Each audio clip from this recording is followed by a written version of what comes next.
नमस्कार दोस्तों, स्वागत है आपका अपना यूट्यूब चैनल जीएस डेस्क में। आज के इस वीडियो में हम देखेंगे बीपीएससी के लिए प्रैक्टिस सेट नंबर 1 ट्यूटोरिया का लेटेस्ट लॉन्च वॉल्यूम 3 का, जो कि 2022 का बीपीएससी पीटी एग्ज़ाम के लिए इम्पोर्टेंट है। तो चलिए देखते हैं 150 क्वेश्चंस का ये सेट।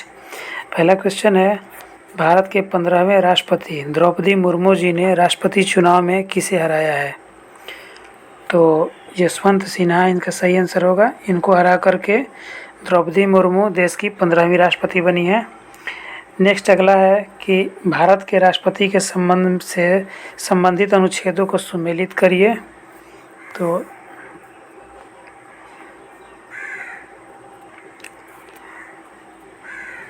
ये अनुच्छेद 53 है, संघ की कार्यपालिका शक्ति, और अनुच्छेद 54 हो जाएगा, राष्ट्रपति के चुनाव से संबंधित है, और अनुच्छेद 55 राष्ट्रपति के चुनाव का तरीका बताता है, और आर्टिकल 61 राष्ट्रपति का महाभियोग से संबंधित है, और आर्टिकल 72 राष्ट्रपति की क्षमादान का शक्ति है।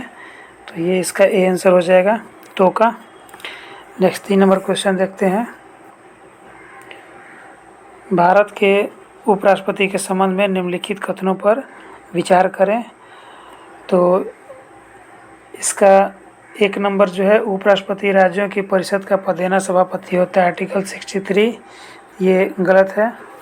दूसरा, आर्टिकल 65 में उपराष्ट्रपति का राष्ट्रपति के रूप में कार्य करना, ये सही है।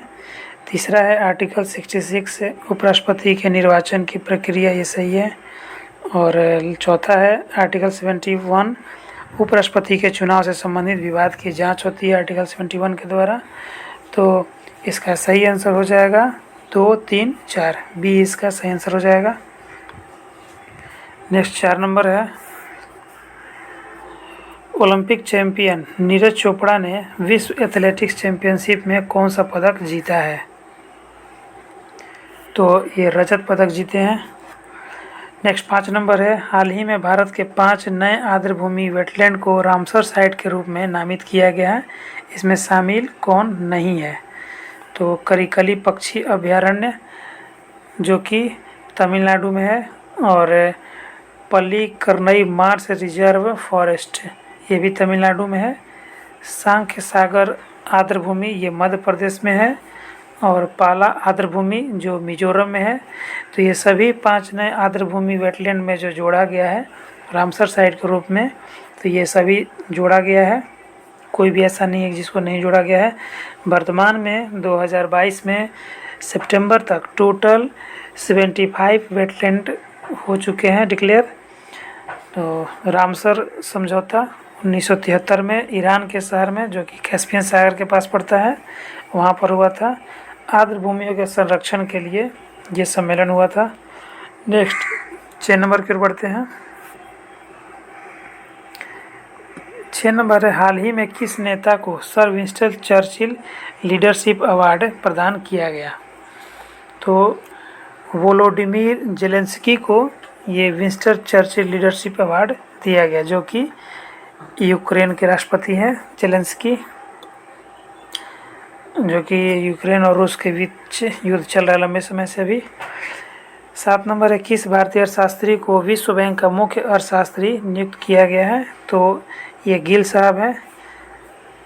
नेक्स्ट 8 नंबर है, किस राज्य में देश का पहला हर घर जल प्रमाणित जिला घोषित किया गया है? तो ये मध्य प्रदेश में हर घर जल को प्रमाणित डिस्ट्रिक्ट घोषित किया गया है। नेक्स्ट 9 नंबर है, सुर्खियों में रही बंठिया आयोग की रिपोर्ट किस क्षेत्र से संबंधित है? तो ये स्थानीय निकायों में आरक्षण से संबंधित है बंठिया आयोग। 9 नंबर इम्पोर्टेंट है। नेक्स्ट 10 नंबर देखते हैं, कौन सा देश 1 to U2 ग्रुपिंग से जुड़े हुए हैं? तो भारत, इजराइल, यूएई और यूएसए। I2 मतलब I से इंडिया और I से इजराइल, U2 का मतलब हुआ U से यूएई और U से यूएसए। तो ये आंसर है, अच्छा क्वेश्चन है। नेक्स्ट 11 नंबर देखते हैं, किस कंपनी द्वारा सर्वाइकल कैंसर के विरुद्ध भारत की पहली QHPV का उत्पादन वैक्सीन का उत्पादन करेगा? तो serum institute of India cervical cancer के विरुद्ध एक वैक्सीन का उत्पादन करेगा जिसका नाम है quadrivalent human papilloma virus vaccine. Next 12 number है, भारत के तीसरे पावर एक्सचेंज के रूप में किसे लॉन्च किया गया? तो हिंदुस्तान पावर एक्सचेंज को तीसरे पावर एक्सचेंज के रूप में लॉन्च किया गया है। 13 नंबर है, वर्ल्ड पॉपुलेशन प्रोस्पेक्ट्स रिपोर्ट 2022 के अनुसार भारत किस वर्ष चीन की आबादी से आगे निकल जाएगा? तो 2023 में ऐसा रिपोर्ट के अनुसार माना गया है। नेक्स्ट 14 नंबर है, कौन सही सुमेलित नहीं है? तो देखते हैं 48 G7 शिखर सम्मेलन ये जर्मनी में हुआ था, सही है। और G20 शिखर सम्मेलन बाली में हुआ था, ये भी सही है। और आसियान 2022 कंबोडिया में हुआ था, ये भी सही है। WTO का 12वां मंत्री स्तरीय सम्मेलन जेनेवा में, ये भी सही है। तो ये उपयुक्त में से एक से अधिक हो जाएगा ई आंसर, अर्थात सभी सही है इसका। नेक्स्ट 15 नंबर है, वर्ष 2022-23 के लिए किस भारतीय शहर को SCO की पहली सांस्कृतिक और पर्यटन राजधानी के रूप में चुना गया है? वाराणसी को चुना गया है। इम्पोर्टेंट क्वेश्चन है। नेक्स्ट 16 नंबर देखते हैं, जेरूसलम डिक्लेरेशन इजराइल और किस देश के बीच एक समझौता है? तो इजराइल और USA के बीच जेरूसलम डिक्लेरेशन संबंधित है। 17 नंबर है, विंबलडन 2022 के महिला और पुरुष एकल खिताब के विजेता पूछ रहा है। तो महिला में हो जाएगा एलेना रैबिकिना और पुरुष एकल में हो जाएगा नोवाक जोकोविच। ये आंसर इसका सही हो जाएगा 17 का। 18 नंबर है, हाल ही में सुर्खियों में रहा सिंगलीला नेशनल पार्क किस राज्य में है? तो ये वेस्ट बंगाल में है, सिंगलीला नेशनल पार्क। 19 नंबर है, वैश्विक जैव विविधता सम्मेलन 2022 का आयोजन कहाँ किया जाएगा? तो ये बॉन में किया जाएगा। नेक्स्ट 20 नंबर है, हाल ही में राज्यसभा के लिए मनोनीत सदस्यों में शामिल इनमें से कौन नहीं है? PT उषा ये राज्यसभा में है, हेगड़े भी हैं और विजेंद्र प्रसाद भी हैं, इलैयाराजा भी हैं। ये चारों सभी है, तो एक से अधिक इसका आंसर हो जाएगा। तो ई इसका आंसर होगा। सभी राज्यसभा के लिए मनोनीत सदस्य हैं, इनमें से कोई भी ऐसा नहीं जो कि नहीं है। नेक्स्ट 21 है, doctor Rajendra Prasad memorial award का संबंध किस क्षेत्र से है? तो ये लोक प्रशासन के क्षेत्र में राजेंद्र प्रसाद मेमोरियल अवार्ड दिया जाता है। नेक्स्ट 22 नंबर देखते हैं, NFSA के कार्यान्वयन के लिए रैंकिंग सूचकांक में कौन सा राज्य शीर्ष पर है? तो ये उड़ीसा राष्ट्रीय खाद्य सुरक्षा अधिनियम के तहत शीर्ष राज्य है उड़ीसा। 23 नंबर है, किस देश ने 2024 के बाद अंतर्राष्ट्रीय अंतरिक्ष स्टेशन छोड़ने की घोषणा की है? रूस इसका सही आंसर होगा, रूस ने ऐसा घोषणा किया है। किस वर्ष ICC महिला वर्ल्ड कप की मेज़बान के रूप में भारत को चुना गया है? तो ये 2025 में भारत ICC महिलाओं का वर्ल्ड कप क्रिकेट का मेज़बानी करेगा। 25 नंबर है, किस राज्य पुलिस ने EFIR प्रणाली शुरू की है? तो EFIR प्रणाली गुजरात सरकार का है। 26 नंबर है, किस पनडुब्बी को भारतीय नौसेना से सेवामुक्त किया गया है? तो ये INS सिंधुज ध्वज नौसेना से विमुक्त हुआ गया है। 27 नंबर है, denial of safe haven initiative और workshop on anti corruption and economic development किस संस्था से संबंधित है? तो ये ब्रिक्स से संबंधित है। 28 नंबर है, संस्कृति मंत्रालय ने किस शहर में धमक्का दिवस 2022 समारोह आयोजित किया है? तो ये सारनाथ है जो यूपी में। 28 नंबर है, हो गया। 29 देखते हैं, state of food security and nutrition in the world 2022 report किस संस्थान द्वारा जारी की गई है? तो ये संयुक्त राष्ट्र द्वारा जारी किया गया है। 30 नंबर है, हाल ही में किस संस्था ने कोविड-19 के प्रबंधन के लिए आयुष प्रथाओं का संग्रह जारी किया है? तो ये नीति आयोग ने किया है। 31 नंबर देखते हैं, फ्यूज का सिद्धांत किससे संबंधित है? तो विद्युत के ऊष्मीय प्रभाव से फ्यूज का सिद्धांत संबंधित है। 32 नंबर है, देखते हैं कौन सा सही सुमेलित है? तो इलेक्ट्रिक जनरेटर विद्युत से यांत्रिक, नहीं ये गलत है। इलेक्ट्रिक यांत्रिक से विद्युत होगा, गलत है। दूसरा, इलेक्ट्रिक मोटर यांत्रिक से विद्युत, ये भी गलत है, उल्टा होगा इसका, विद्युत से यांत्रिक है। तीसरा है डीजल इंजन प्रकाश से विद्युत, गलत है, डीजल इंजन रासायनिक से यांत्रिक होगा। और चौथा का क्या कर रहा है, सोलर सेल रासायनिक से यांत्रिक, ये भी गलत है, ये प्रकाश से विद्युत ऊर्जा देता है। तो ये चारों ऑप्शन गलत है, तो कोई भी इनमें से सही नहीं है, ये इसका आंसर होगा।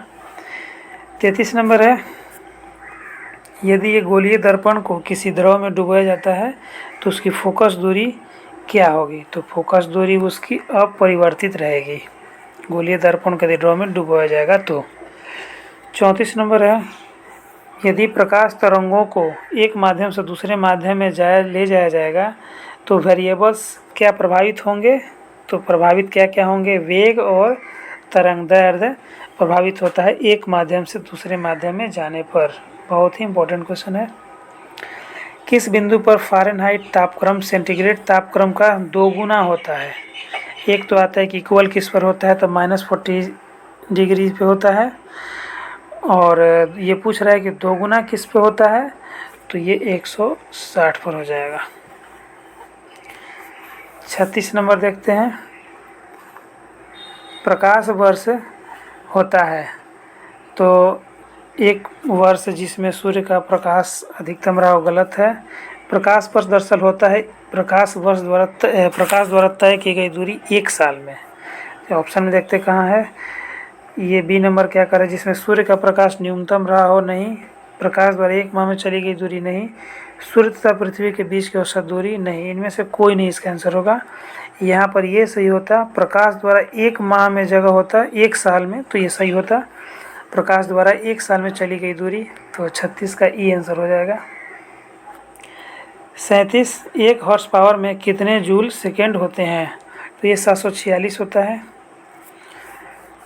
78, लोलक घड़ियाँ गर्मियों में सुस्त क्यों हो जाती हैं? लोलक घड़ियाँ गर्मियों में सुस्त हो जाती है क्योंकि लोला की लंबाई बढ़ जाती है। 39 है, अति चालकता का लक्षण क्या है? तो शून्य पारगम्यता अति चालकता का लक्षण है। 40 नंबर है, कौन आउटपुट डिवाइस नहीं है? तो आउटपुट डिवाइस ये टच स्क्रीन नहीं है, इनपुट हो गया।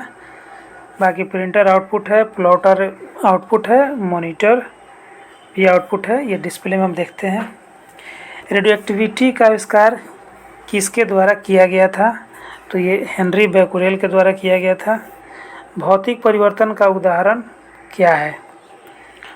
भौतिक परिवर्तन का उदाहरण जल का वाष्प में परिवर्तन है, मोमबत्ती का जलना नहीं है, और दूध से दही का बनना ये भी नहीं है, ये रासायनिक हो जाएगा दोनों बी और सी। पानी में चीनी का घुलना ये भी भौतिक परिवर्तन है, तो ए और डी इसका सही आंसर हो जाएगा। 43 नंबर है, परमाणु में कक्षों को भरने का क्रम किसके द्वारा कंट्रोल होता है? तो ये ऑफ बाउ सिद्धांत द्वारा कंट्रोल होता है। इम्पोर्टेंट क्वेश्चन है, रिपीट होता है ये। 44 नंबर है, कौन सा एक मूल तत्व है? तो ये हीरा जो है एक मूल तत्व है, ये मिश्रण नहीं है, तत्व है। 45 नंबर है, निम्न में से सबसे अधिक क्रियाशील धातु कौन सा है? तो सबसे क्रियाशील धातु तांबा है। 46 नंबर है, टाल्क क्या है? तो टाल्क है मैग्नीशियम सिलिकेट, डी इसका सही आंसर होगा। 47 नंबर देखते हैं, कौन सा जोड़ा तांबे के मिश्र धातुओं का नहीं है? तो पीतल और कांसा मिश्र धातु है, ठीक है। जर्मन सिल्वर एवं रोल गोल्ड, ये भी ठीक है। गन मेटल एवं डेल्टा मेटल, ये भी मिश्र धातु है। रोज मेटल और टाइप मेटल ये नहीं है, ये डी गलत है। तो इसका सही आंसर डी हो जाएगा। 48 नंबर देखते हैं। एक विलियन लाल लिटमस को नीला कर देता है, तो विलियन का पीएच मान कितना होगा? तो इसका पीएच मान 7 से अधिक हो जाएगा। विलियन जो है लाल लिटमस को नीला कर देता है, जो कि क्षारीय होता है, और क्षारीय विलियन का पीएच मान 7 से अधिक होता है। तो उपयुक्त में से कोई नहीं हो जाएगा, ये 7 प्लस होना चाहिए इसका आंसर। और 49 नंबर है, बेकिंग सोडा क्या है? तो baking soda sodium hydrogen carbonate को ही बेकिंग सोडा कहते हैं। 49 हो गया। 50 नंबर है, कथनों पर विचार कीजिए। तो 50 में कौन सा सही पूछ रहा है? तो टेफ्लॉन तथा डेक्रॉन बहुलक है, सही है। नियोप्रीन संश्लेषित रबड़ है, ठीक है। पॉलीएथीन का बहुलक है पॉलीथीन, सही है। क्लोरोपिन एक प्राकृतिक रबड़ है, गलत है। तो ए इसका सही आंसर हो जाएगा 1, 2 तथा 3। 51 नंबर है, मॉर्फिन किससे प्राप्त होता है? मॉर्फिन फल से प्राप्त होता है। 52 नंबर है, हमारे तंत्र में अधिकतम एटीपी अणुओं को उत्पन्न करने वाला पद कौन सा है? तो क्रेब्स चक्र एटीपी अणुओं को जन्म देता है, जो कि 20 होता है। 53 नंबर देखते हैं। पादप कोशिका का जंतु कोशिका से भिन्नता का कारण क्या होता है? तो कोशिका भित्ति की उपस्थिति ही पादप कोशिका और जंतु कोशिका के बीच का अंतर पैदा करता है। 54 नंबर, चींटियों के अध्ययन को क्या कहा जाता है? चींटियों के अध्ययन को मार्मिकोलॉजी कहा जाता है। और 55 नंबर है, कौन सा अंग वसा को तोड़कर कोलेस्ट्रॉल बनाता है? तो ये यकृत है, ऐसा करता है। जब शरीर में एनर्जी कमी हो जाएगा, भोजन नहीं रहेगा, तो यकृत में जो लीवर वो रहता है जमा, उसको तोड़ करके ये कोलेस्ट्रॉल बनाता है। 56 नंबर है, हथेली में पाई जाने वाली हड्डी कौन सी है? तो ये मेटाकार्प्स है। और कौन सा विटामिन ई से संबंधित रासायनिक पदार्थ है? तो टेकोफेरोल विटामिन ई को ही कहते हैं, रासायनिक नाम है इसका। 56 हो गया। 57 58 नंबर है, विडाल परीक्षण किसके लिए किया जाता है? विडाल परीक्षण टाइफाइड के टेस्ट के लिए होता है, टाइफाइड के लिए होता है विडाल टेस्ट। 59 है, सूखा सहिष्णुता से संबंधित हार्मोन कौन सा है? तो एब्सिसिक अम्ल सूखा सहिष्णुता से संबंधित हार्मोन है। और साल का टीका किस रोग से संबंधित है? तो साल का टीका पोलियो से संबंधित है। साल का नहीं, पोलियो का टीका का वो खोज किए थे। 61 नंबर है कि किस संधि के अनुसार मराठा संगठन का वास्तविक नेता पेशवा बना? तो सालबाई की संधि के द्वारा ऐसा हुआ था। 62 नंबर है, कौन सा कथन गलत है? तो 62 का देखते हैं। पहला कथन क्या है? इस्तेमारी व्यवस्था में जमींदारों को भूस्वामी मानकर उनके साथ लगान की दर तय की गई है, तो ये सही है। दूसरा है, मार्टिन बर्ड को उत्तरी भारत में भू राजस्व व्यवस्था का जनक कहा जाता है, नहीं। तीसरा है, लॉर्ड कॉर्नवालिस ने 1790 में 10 वर्षीय लगान व्यवस्था लागू की थी, सही है। चौथा है, बिहार में रैयतवाड़ी भू व्यवस्था लागू की गई है, तो ये गलत है, क्योंकि बिहार में ही नहीं बंगाल और उड़ीसा में भी अस्थाई बंदोबस्त लगाया गया था, रैयतवाड़ी नहीं लगाया गया था। रैयतवाड़ी में दरअसल किसानों को भूस्वामी मानकर लगान की शर्तें लागू की जाती थी, तय की जाती थी। तो इसका 1 से अधिक हो जाएगा, ये आंसर इसका होगा। नेक्स्ट 63 नंबर देखते हैं। कमियोटी प्रथा किस क्षेत्र में प्रचलित थी? तो ये बिहार और उड़ीसा में प्रचलित थी।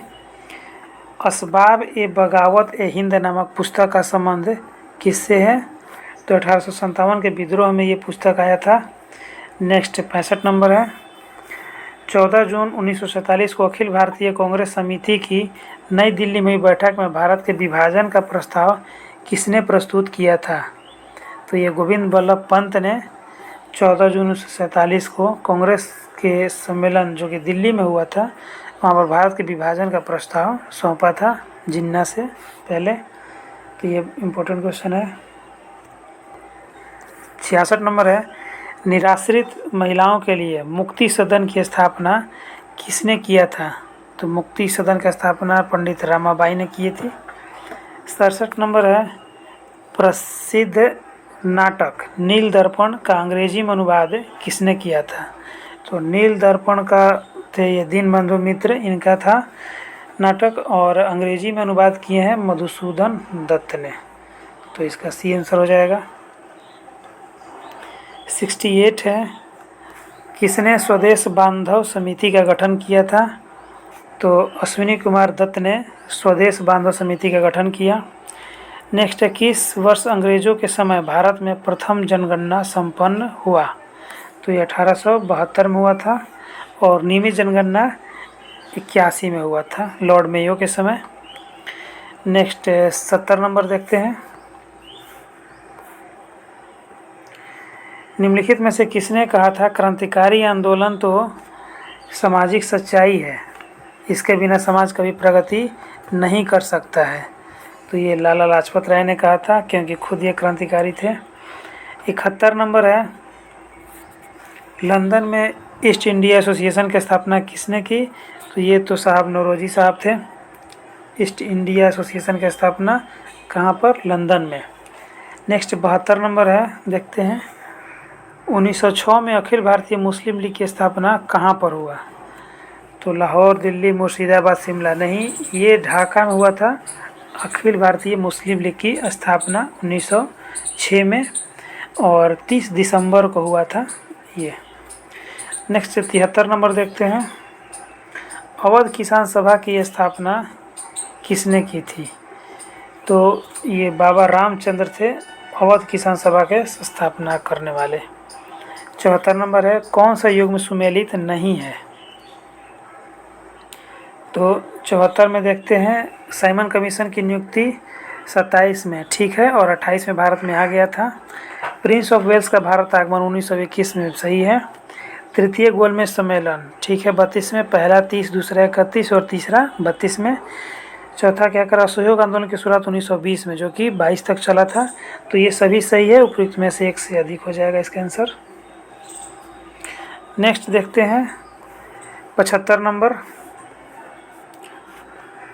हिंदुस्तान स्टैंडर्ड समाचार पत्र के संस्थापक या संपादक कौन थे? तो ये थे बालकृष्ण भट्ट, हिंदुस्तान स्टैंडर्ड समाचार पत्र के संपादक। 76 नंबर देखते हैं। 1857 के विद्रोह के संदर्भ में कौन सा युग्म सुमेलित नहीं है? कानपुर नाना साहब सही है। इलाहाबाद लियाकत अली सही है। फतेहपुर अजीमुल्ला, ठीक है। फैजाबाद बख्त खां, नहीं, ये गलत है। तो इसका हो जाएगा कौन सा सुमेलित नहीं है? तो इसका डी सही सुमेलित नहीं है। नेक्स्ट 77 नंबर देखते हैं। हम महारानी और सिर्फ महारानी की रैयत होना चाहते हैं, किस विद्रोह के दौरान ये कहा गया था? तो ये पाबना विद्रोह के दौरान ऐसा कहा गया था। अच्छा क्वेश्चन ये। 78 नंबर देखते हैं।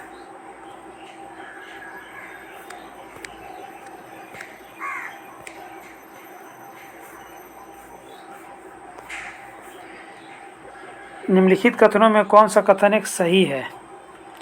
तो 78 में भारत के संविधान सभा का प्रथम अधिवेशन 1947 में हुआ था, नहीं, ये गलत है। और भारत का संविधान 26 जनवरी 1950 को अंगीकृत किया गया, ये भी गलत है। और जवाहरलाल नेहरू, एम एस जिन्ना, सरदार पटेल भारतीय संविधान सभा के सदस्य थे, गलत है। 1946 में प्रांतीय सभाओं द्वारा भारत की संविधान सभा चुनी गई, ये सही है।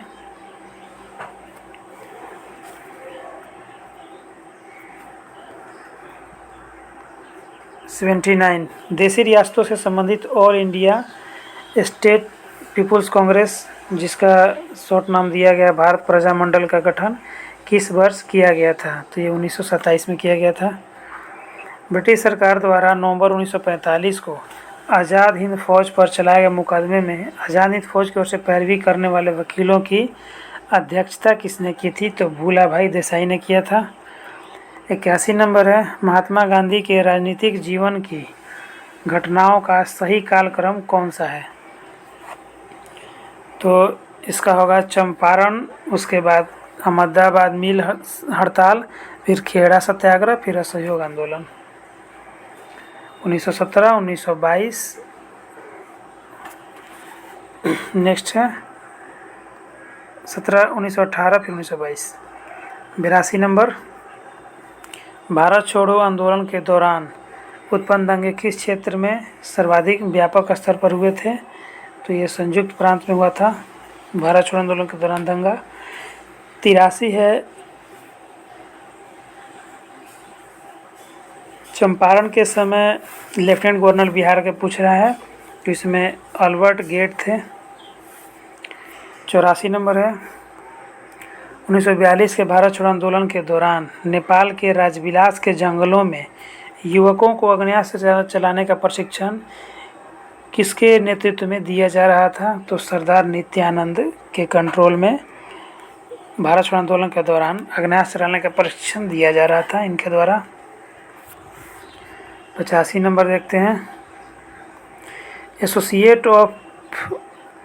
Associate press of India (API) का गठन किस वर्ष किया गया? तो ये 1905 में किया गया था। पुर्तगाली यात्री बारबाबोसा किसके शासनकाल में विजयनगर में आया था? तो ये कृष्णदेव राय के समय आया था। 87 है, हुमायूं के मकबरा के संदर्भ में कौन सा असत्य है? तो पहला है, इस मकबरे का निर्माण 1565 में हुमायूं की विधवा हाजी बेगम ने शुरू किया था, सही है। दोहरे गुंबद वाला यह भारत का प्रथम मकबरा है, ठीक है। चारबाग पद्धति का पहली बार प्रयोग इसी के मकबरे में हुआ था, ठीक है। इस मकबरे को ताजमहल का पुरोगामी माना जाता है, यह भी सही है।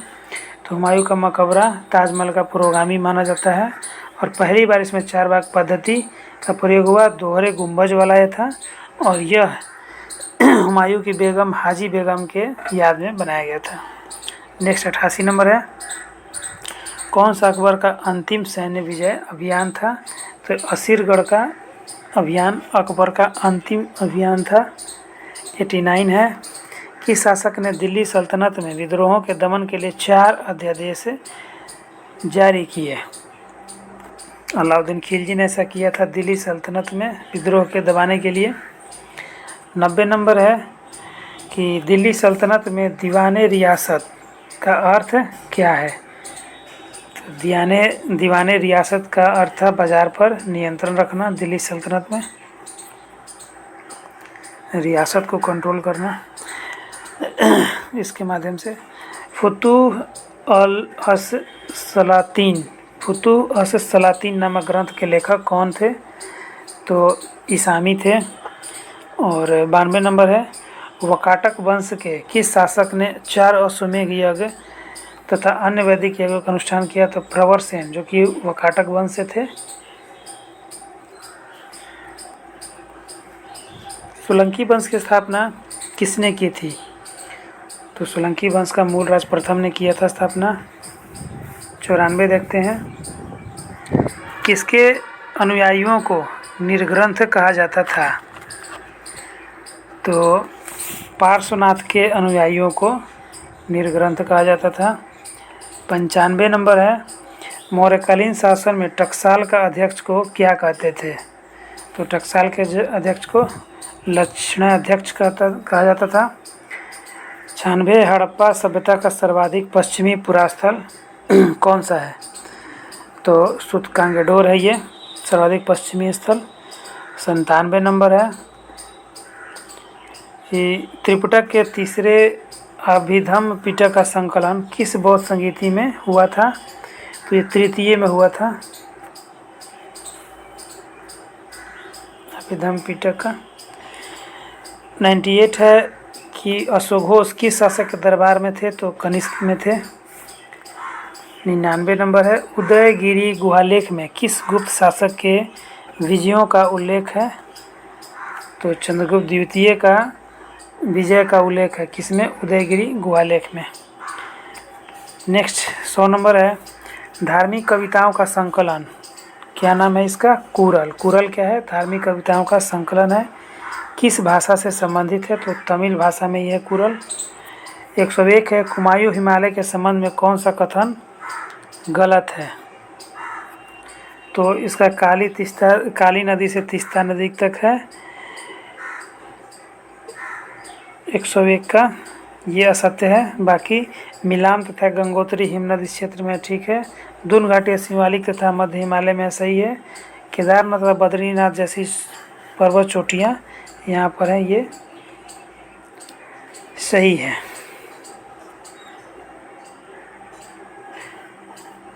ये इसका विस्तार जो कुमायूं हिमालय का सतलज से काली नदी है, जबकि काली नदी से तीस्ता नहीं है। नेपाल हिमालय का ये है काली नदी से तीस्ता नदी। नेक्स्ट 102 नंबर चलते हैं। कौन ताजे पानी की झील नहीं है बल्कि एक लैगून झील है? तो बुलर झील नहीं, ताजे पानी की झील नहीं है। क्या पूछ रहा है क्वेश्चन? ताजे पानी की झील नहीं है तो ये चिल्का झील खारे पानी की झील है और डी पेरियार झील खारे पानी की झील है, ताजे पानी की झील नहीं है। जबकि बुलर झील ताज़ा पानी है, अष्टमुडी भी ताज़ा पानी का झील है। नेक्स्ट तो इसका आंसर हो जाएगा 1 से अधिक ई। 103 देखते हैं। गोदावरी नदी के संबंध में कौन सा कथन गलत है? तो गोदावरी नदी के संबंध में ये केवल महाराष्ट्र और आंध्र प्रदेश और उड़ीसा से प्रवाहित होती है, तो ये गलत है। बाकी सही है। प्राणहिता वर्धा पेनगंगा से संबंध के संगम से बनी है ये। इसकी प्रमुख सहायक नदियाँ मंजीरा, प्राणहिता, इंदावरी है और इसका उद्गम स्थल गोदावरी का त्र्यंबकेश्वर पहाड़ी है। 104 है भारत में पाई जाने वाली काली मिट्टी के संबंध में कौन सा कथन गलत है? तो काली मिट्टी को रेगुर मिट्टी कहते हैं, सही। कपासी मिट्टी भी कहते हैं, ठीक है। ये दक्कन के पठार में मिलता है, सही है। और चट्टानों के टूट फूट विशाल से खट्टे फलों की खेती के लिए भी उपयुक्त है, सही है। तो उपयुक्त में 1 से अधिक हो जाएगा। नेक्स्ट देखते हैं 105 नंबर। 105 क्या है? सुमेलित करना है। तो बांध और राज्य जो है दोनों को सुमेलित करना है। तो चेरुथोनी बांध ये केरल में है और इंदिरा सागर बांध मध्य प्रदेश में, कृष्णराज सागर बांध कर्नाटक में और मेट्टूर बांध तमिलनाडु में होगा, सी इसका आंसर। 106 नंबर देखते हैं। तातीपाका तेल शोधनशाला किस राज्य में स्थित है? तो ये आंध्र प्रदेश में स्थित है, तातीपाका तेल शोधन संयंत्र। 107 देखते हैं।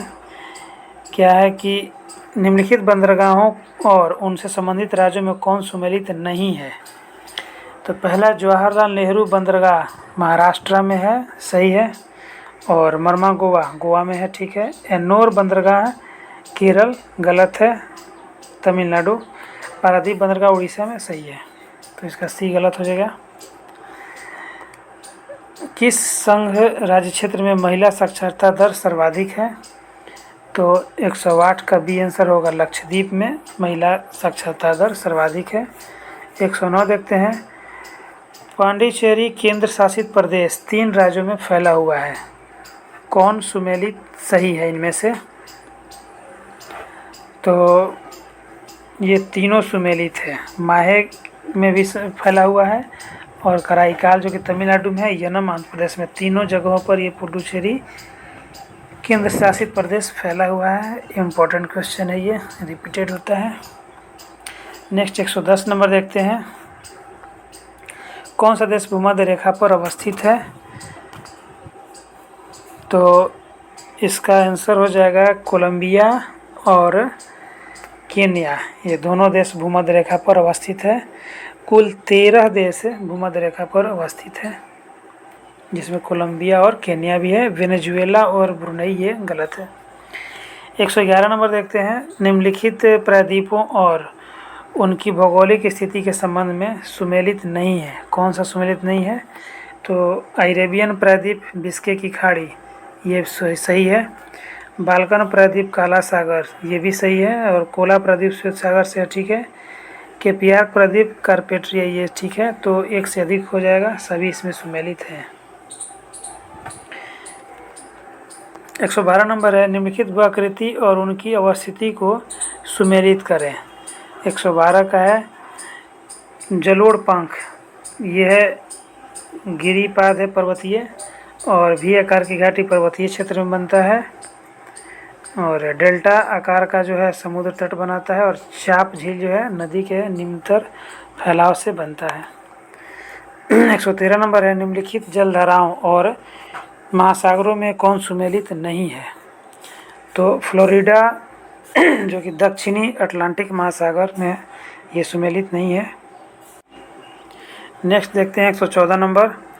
क्षेत्रफल की दृष्टि से निम्नलिखित देशों का आरोही क्रम कौन सा है? तो अर्जेंटीना, भारत, ऑस्ट्रेलिया और ब्राज़ील, ये आरोही क्रम है, बढ़ते क्रम में क्षेत्रफल की दृष्टि से। 115 कौन सही सुमेलित नहीं है? बहुत क्वेश्चन ऐसा ही है इसमें। 115 नंबर है कि सुमेलित नहीं। एटना सिसिली, ये तो ठीक है। कोटोपैक्सिको, ये भी सही है। विसुवियस इटली में ठीक है। येरिबस रोस द्वीप पर है, ये सभी सही है। बहुत अच्छा क्वेश्चन है, ये बार बार रिपीट होता है ये। नेक्स्ट देखते हैं 116 नंबर। तो ये मैथ का क्वेश्चन है, इसका सही आंसर आप बना लीजिएगा, इसका बी आएगा।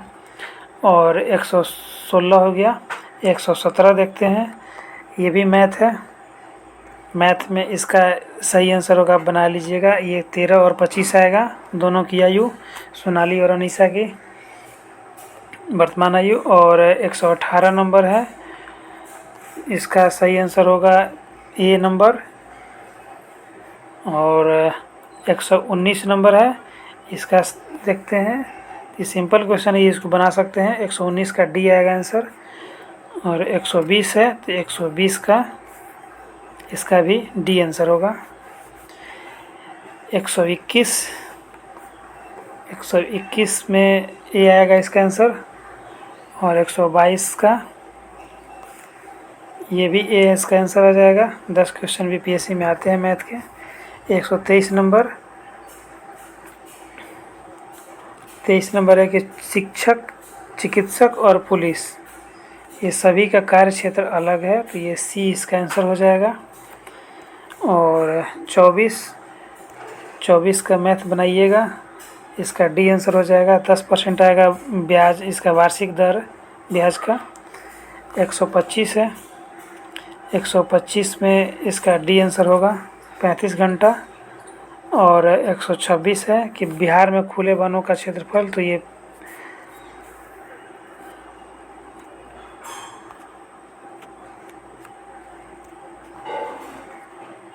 पहला आंसर होगा इसका, बिहार में वन क्षेत्रफल कितना है। और उसके बाद में 127 नंबर है कि भारत वन रिपोर्ट 2021 के अनुसार देश के वनों में कुल कितना कार्बन स्टॉक होने का अनुमान है? तो 7204 मिलियन टन कार्बन स्टॉक होने का अनुमान लगाया गया है इस बार भारत वन रिपोर्ट 2021 में। 128 है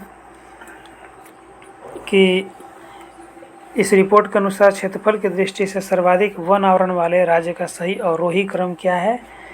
तो मध्य प्रदेश सबसे ज़्यादा यहाँ पर वन आवरण है, उसके बाद अरुणाचल प्रदेश, फिर छत्तीसगढ़, तब उड़ीसा में है वन आवरण। सही क्रम यही है घटते क्रम में। 130 नंबर है, राष्ट्रीय पूंजीगत वस्तु नीति 2016 का उद्देश्य किस वर्ष तक पूंजीगत वस्तुओं के उत्पादन को दोगुना करना है? तो 129 का डी हो जाएगा। 2025 तक ये पूंजीगत वस्तुओं के उत्पादन को दोगुना करने का लक्ष्य है। 130 नंबर, भारत में प्रचलित मूल्यों पर वर्ष 2020-21 में सकल मूल्य संवर्धन में उद्योग क्षेत्र का कितना हिस्सा है? तो 28.2% है।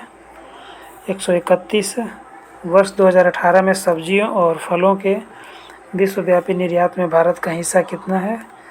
1.4% है। 132 देखते हैं, वर्ष 2020-21 में बिहार राज्य का राजकोषीय घाटा सकल राज्य घरेलू उत्पाद का कितना प्रतिशत रहा है? तो 4.82% रहा है। नेक्स्ट 133 नंबर, वित्तीय वर्ष 2022-23 में बिहार राज्य को केंद्र सरकार से सहायक अनुदान के रूप में कितनी राशि प्राप्त होने का अनुमान है? तो केंद्र सरकार से अनुमान किया गया है कि ये 58,000 करोड़ लगभग ये मिले। और 134 नंबर है, बिहार आर्थिक सर्वेक्षण इकोनॉमिक सर्वे 2021-22 के अनुसार बिहार में सकल राज्य घरेलू उत्पाद में तृतीय क्षेत्र का हिस्सा कितना था? सर्विस क्षेत्र का हिस्सा पूछ रहा है, तो सेवा क्षेत्र का हिस्सा होगा, सर्वाधिक होता है 61.2% बिहार में। ये अच्छा क्वेश्चन है। 35 नंबर है, 135, बिहार सरकार के द्वारा राज्य के कितने जिलों में जैविक पट्टी विकसित की जा रही है? पर्यावरण संतुलन के लिए ऐसा किया जाता है। तो ये 13 जिलों में जैविक पट्टी विकसित की जाएगी।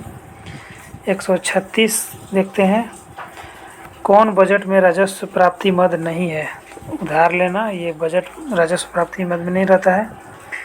137 नंबर, समावेशी सूचकांक निम्नलिखित में से किसके द्वारा जारी किया जाता है? मोस्ट इम्पोर्टेंट क्वेश्चन है ये। तो समावेशी सूचकांक विश्व आर्थिक मंच द्वारा जारी किया जाता है। 138 नंबर देखते हैं, भुगतान संतुलन क्या है? तो भुगतान संतुलन शेष विश्व के साथ एक देश के सभी निवासियों के सभी आर्थिक व्यवहारों का विवरण भुगतान संतुलन कहलाता है।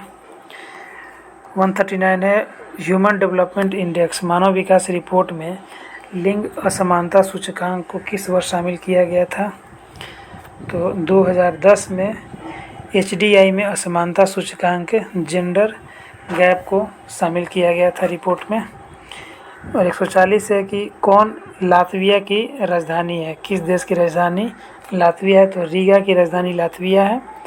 और किस अधिनियम के द्वारा केंद्र में द्विसदनीय विधायिका की स्थापना की गई? तो 141 का ये 1861, 1892, 1909, 1935 ये गलत है। 1919 अधिनियम के द्वारा केंद्र में द्विसदनीय विधायिका की स्थापना की गई। 1909 में प्रांत में किया गया था, उसको हटा करके 1919 में केंद्र में द्विसदनीय विधायिका की स्थापना कर दी गई। बहुत बार क्वेश्चन रिपीट होता है, ध्यान रखेंगे। नेक्स्ट देखते हैं 142 नंबर, राष्ट्रपति के सिफारिश के बगैर कोई विधेयक जो कर लगाता है विधायिका में नहीं रखा जा सकता है। यह आर्टिकल 117 के तहत ऐसा डिक्लेयर किया गया है। और देखते हैं नेक्स्ट 143 नंबर कि भारत के संविधान में राज्य सूची में कौन सम्मिलित है? तो पुलिस राज्य सूची का विषय है, कानून राज्य सूची का विषय है, जेल भी राज्य सूची का विषय है, दंड प्रक्रिया नहीं। तो इसका सही आंसर हो जाएगा सी।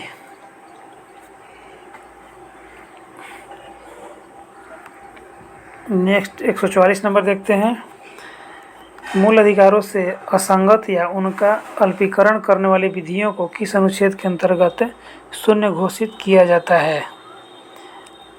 तो इनमें से कोई नहीं होगा। नेक्स्ट 145 नंबर, कौन अंतर्जातीय परिषद का गठन करने के लिए अधिकृत है?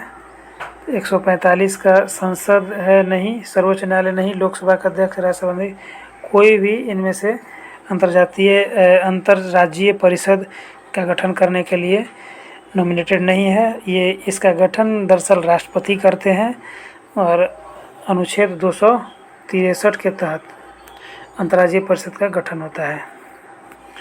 नेक्स्ट 146 में देखते हैं, भारत के राष्ट्रपति को महाभियोग की प्रक्रिया द्वारा उसे उसके पद से हटाया जा सकता है। किस आधार पर हटाया जा सकता है? तो संविधान के उल्लंघन के आधार पर हटाया जा सकता है, असमर्थता के आधार पर नहीं, दिवालिया का नहीं, सिद्ध का नहीं। इसका बी आंसर होगा। महाभियोग इसी आधार पर लगाया जा सकता है। 147 नंबर है, केंद्र और राज्यों के बीच होने वाले विवादों का निर्णय करने की भारत के उच्चतम न्यायालय की शक्ति किसके अंतर्गत आती है? तो मूल अधिकारिता के अंतर्गत आता है। 148 है, भारत के संविधान का कौन सा अनुच्छेद अपनी पसंद के व्यक्ति से विवाह करने की किसी व्यक्ति के अधिकार को संरक्षण देता है? तो यह है व्यक्तिगत आज़ादी, आर्टिकल 21। निजता का अधिकार इसको भी कहा जाता है। और 149 नंबर है कि कौन सा एक सबसे बड़ी संसदीय समिति है? तो प्राक्कलन समिति सबसे बड़ी संसदीय समिति है। और लास्ट 150 नंबर क्वेश्चन है कि भारत में मताधिकार और निर्वाचन होने का अधिकार कैसा अधिकार है? तो ये संवैधानिक अधिकार है। तो दोस्तों ये रहा 150 क्वेश्चन बीपीएससी का, जो कि रुटेरिया वॉल्यूम 3 का है, सेट नंबर 1। और जल्द ही सेट नंबर 2 भी अपलोड कर देंगे। तो जुड़े रहिए चैनल से, और यदि पसंद आए सीरीज तो प्लीज़ सब्सक्राइब करें, लाइक करें। Thanks for watching.